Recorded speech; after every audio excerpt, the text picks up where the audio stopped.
Welcome to the second session of the massive open online course, Simulation Models for the Design of Transition Paths Towards a Sustainable Society. Today, we will learn how the MEDEAS Economy Module works. This topic of the course will be developed in two sessions.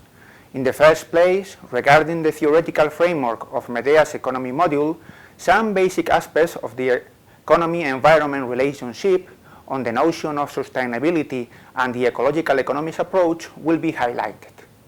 At the same time, some general and novel features of the MEDEAS Economy Module will be explained.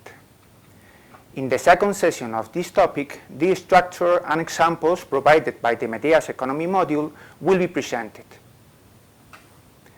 Let us begin by considering the four traditional ways in which the economy depends upon the environment.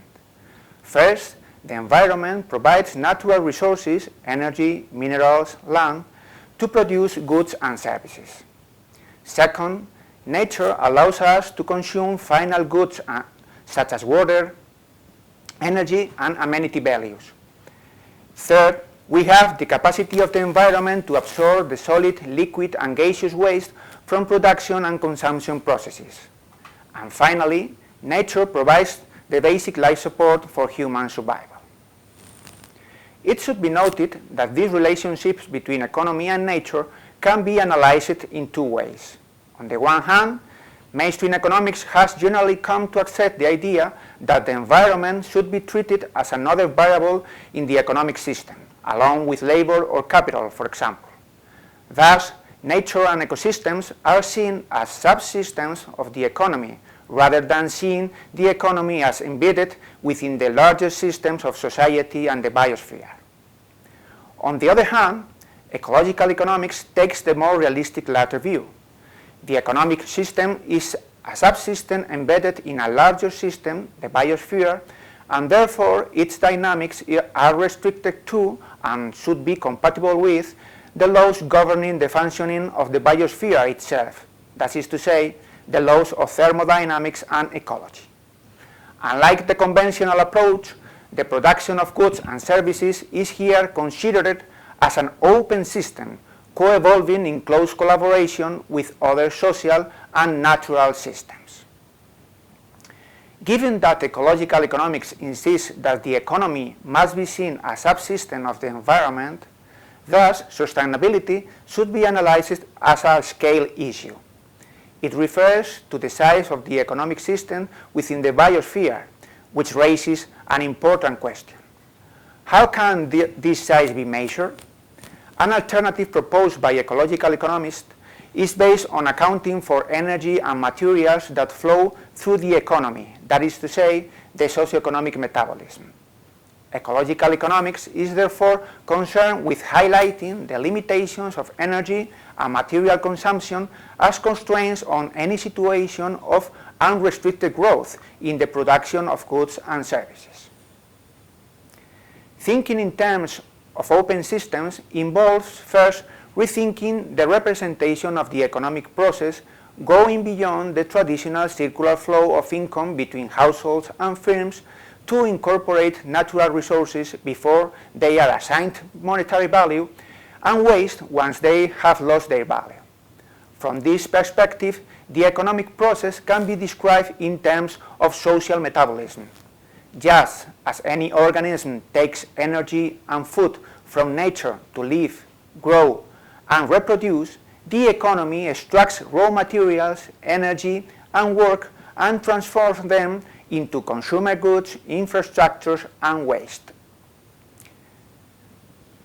The MEDEAS Economy Module is building upon an ecological economics perspective. Some general remarks should be pointed out. First, unlike the conventional optimization economy, energy, environment models, which have several methodological and theoretical flaws not considered here, MEDEAS is a simulation model that describes the intertwining between the energy economy and climate, which allows the propagation of disturbances into the system to be examined and the different outcomes of policies to be evaluated. Second, MEDEAS is a demand-led model. In this way, the production of goods and services is determined by the evolution of the aggregated demand.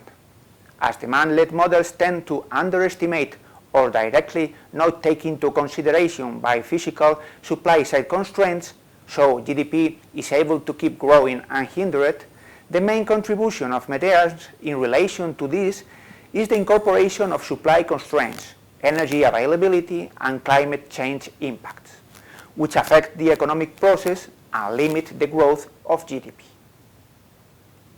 Third, MEDEAS is sectorial disaggregated. By using input-output analysis to start the demand modeling, MEDEAS can not only make a sectorial analysis of its results, it is also able to capture structural conditioners in transitions, something often missing in macroeconomic modeling. And finally, by linking input-output system dynamics and a demand-led approach, MEDEAS contributes in an original way to the three concerns present in the field of ecological macroeconomics. Following Hart and O'Neill, these concerns are the need to manage an economy without growth, to find a new analytical models to represent the interdependence of the economy and the environment, and finally, building a bridge between the post-Keynesian and ecological economics approaches. This has been the description of the theoretical and methodological framework of the MEDEAS Economy Module. Now, we are ready to describe it and see some examples in the next session of this topic.